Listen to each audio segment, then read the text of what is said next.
up there, you can hear the echo of 50 supercars. This is the world famous Jebel Hafit Road, and I've pulled over in the 488 Spider for a very important video. Myself and Alex Calms are at the foot of the Hafit mountain, which is that in the distance, and there is a road that carves all the way through and up and is one of the best known roads in this area for driving. As I can hear from some of the cars that are up there, everyone looks like they're having a lot of fun. What today's video is I'm going to be bringing back Exhaust Expert. This is a series where I try and delve a little bit deeper into the exhaust systems and the sound that come out of specific cars. And it's not necessarily supercars. I've done an E92 BMW M3. I've also done a stock McLaren 675 LT, but I've also done some of the more aftermarket crazier systems. However, I've waited quite a long time to do an exhaust expert on that car, superseding the Ferrari 458 Italia, a naturally aspirated V8 engine. The 488 is a 4-litre, twin-turboed, 660 brake horsepower Ferrari, but the one thing that's missing, that shouldn't be missing from a Ferrari, is the sound, because that brings the character, the soul, and the Italian passion into the car. So it is the one thing that I believe, being a massive petrol head and also a sound expert, that makes a car, which is why one of the first things that I'm doing with my Lamborghini and any car that I buy is the exhaust system, because whilst the OEM sound can sometimes sound good, you can always get better. The 488 is completely stock. This video is going to have some GoPros hooked up. We're going to be driving one of the best roads in the entire world. I'm going to be throwing Alex out at any given moment so that he can get some flybys of the car, so that you get to hear what this car sounds like on full chat. This car, as explained before, is quite a tired example. Over 60,000 kilometers now, because we've been doing some driving. Here comes a latecomer, an AMG GTS.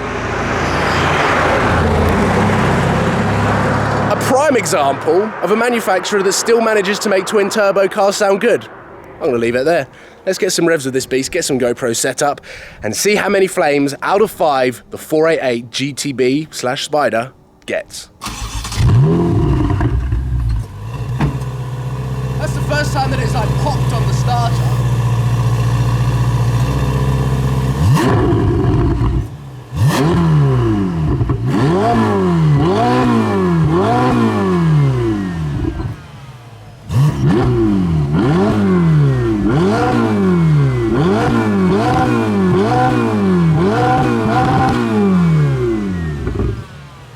Now, there's one thing that I know that I've left out in a couple of recent Exhaust Expert videos, and that are my Exhaust Expert spectacles, which turned me into a bit of a car nerd. Now, the reason that they haven't featured in more recent episodes is because I actually left them in my BMW M3.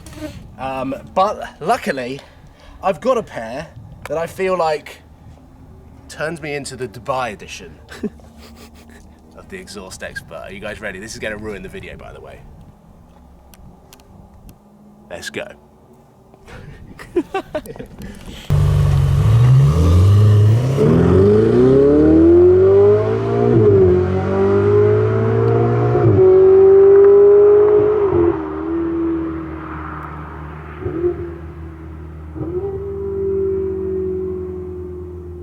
Right then, Alex is joining me on this one.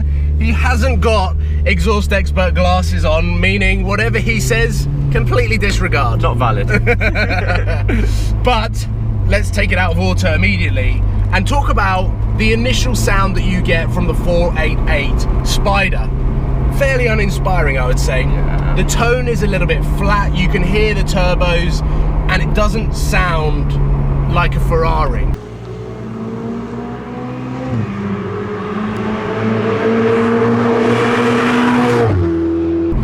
Even so, Ferrari open the valves on startup, so it feels like you're driving something, or you're going to be driving something quite exciting, and then immediately shuts them off. Yeah. So idle becomes, although it's electric.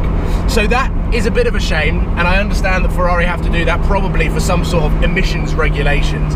But with the valves open, if you actually look at the stock exhaust system design, it is a straight through from the turbos all the way back. This is why you're the expert. You know the diagrams and the... Oh yeah, I know the design of the 488 because I researched it last night. But I've been told by Stuart, and then been shown and done my own research, that with the valves open, it goes through the entire, like just a straight pipe, because the exhaust exit is quite high up in comparison to, let's say, the 458 or the 430, which is quite low down, meaning there's more tubes to the car. So Ferrari have designed an exhaust system that already sucks as a sound on startup and with the valves shut, that when the valves are open and it's straight through, anyone that's spending a bit of money to try and get more sound out of it by buying a back box is kind of wasting their money, because the only way that you can change the sound is by either the thickness of the material or maybe a slight bend to change the gas flow. Which is a much bigger job. Or even the diameter of the pipe. The only way that you're going to get more volume out of a 488 with an aftermarket exhaust system is decatting it, which obviously then you're going to start failing MOTs. Yeah. That's weird. It goes from being quiet, like this. So that's when it's straight piped. So now it is straight piped. Which is strange, because my reference of straight pipe cars is just out and out noise. Yeah. Which you don't get in this car. No, you don't. And it is because it's got cats on the car, because it needs to pass emission tests and everything like that. If you were to remove the cats on this, it really does sound good. Okay. And Novitec do a really good system.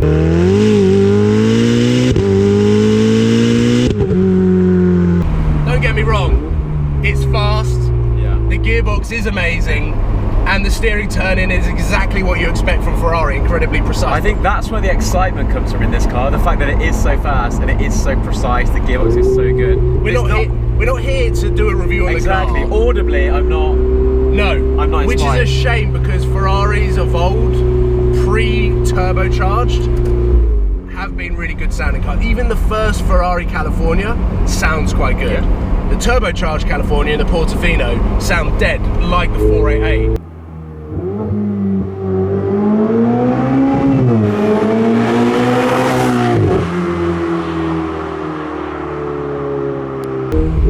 You can little bit hear the turbo whistle. A little bit. How cool is this road, by the way? Insane. This is the first time I've been on this road. Yeah, me too.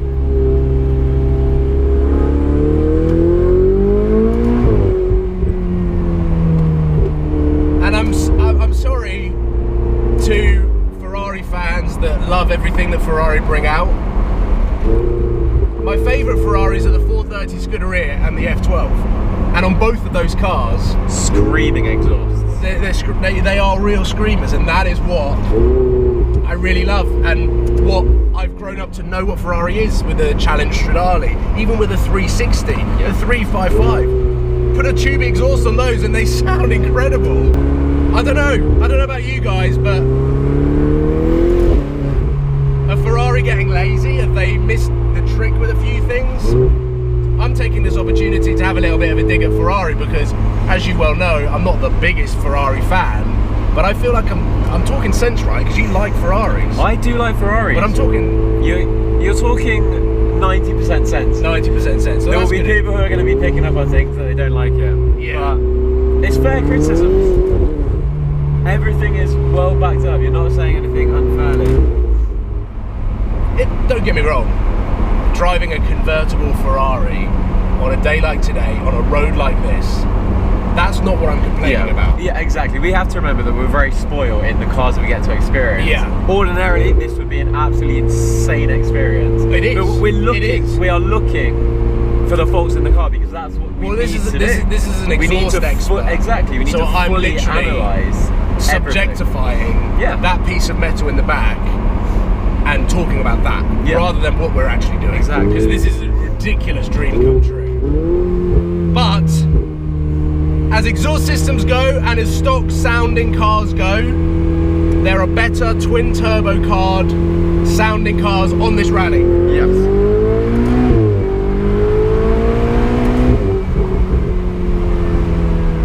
The 570 GT sounds better than this. Oh, 100%. There's a 570 GT with sports exhaust, twin turbo, V8, sounds better than Yeah, this. it's louder and it's got more tone as well. AMG GTS sounds better than this. I would go as far as saying that a 720S is probably on par with this. And I think the 720S doesn't sound very good. So, it's just everything you expect. There's no burbles on the overrun. Do you know what? It's pretty much the same every time. Yeah. Which, even with the Hurricane, you know that it's engineered pops and bangs, and the R8, and the AMG GTS. You know that they're engineered. You know they're not supposed to be there, but the manufacturers made it there for fun. Ferrari just make a straight-through exhaust system that the valves are so noticeable when they turn on that it almost feels a little bit unnatural. But the only difference between the Ferrari's valves open and valves closed is just you get an increase in noise. Yeah. You don't get any additional excitement over that. No, that is very, very true. And good way to end, I think. Yeah. Fair comment. No additional excitement with valves open, even though it's a straight-through system. Yeah. Which goes on to the rating. Now don't get me wrong, it sounds better than this Suzuki. So, I am going to say, as we arrive at the top of the mountain, that this is 2.5 flames out of 5. Okay. I think it's worth 50%, and I'll explain why. Because there is a sound to it. And I know that in the future, we're going to have cars, we're probably going to have Ferraris that don't have a sound to it because of the way the engines are going and the way the electricity is going. That's a very good point. But what I would have liked to have seen from Ferrari, more so than a twin-turbo V8, is an NA V8 with a hybrid system, like they did in the LaFerrari. I think that would have been more Ferrari to do. I feel like this was quite safe, and maybe that's got something to do with the fact that the company has now floated and is public, so their shareholders are sort of main focus rather than when it was private. They could build the cars they want. They could be. Well, could it be something to do with McLaren as well? McLaren come onto the scene, they launched a 12C against the 458, it's got so much more power, it's quicker, and the 650S comes out and it's even quicker, and Ferrari... Well, the 650S is faster than this. Yeah. The 720S is going to be faster than the Pista, but the 720S is just a box standard version of it, so you're going to have the LT version, which is going to be better than... So there is a massive competition going on now, which I love the fact that McLaren are in this ball game now. I think Porsche still can build these naturally aspirated engines, and the GT3 sounds amazing. It revs to something like 15,000 RPM and it's epic. I'm a bit nervous that Lamborghini are going to follow suit very soon and do a twin turbo V8 like what they've done in the Urus, but in the Hurricane replacement. I'm talking so much sense in these glasses, I've completely forgotten that I'm wearing them. The entire world is yellow. I've just taken them off. Everything's got really cold. Everything's very blue. Here, everything's warmified. There you go. I think you should leave them on. They look good. They look good on you. There we go, ladies and gentlemen. That is a little bit of me venting what a crappy sounding Ferrari this is. It is a shame because I do like some of the Ferrari cars that they build, but when you look at their entire product range, the majority of them are twin turbo V8s and they do sound a bit flat. So there we go, heading back down the mountain now. Ladies and gentlemen, thank you very much for watching. There's another 488. A lot of 488s on this tour. So we've listened to a lot from a lot of different angles. Yeah, we know everything about 488s. See you later, guys. Make sure you subscribe if you haven't already, and I'll see you soon. Take care. Goodbye.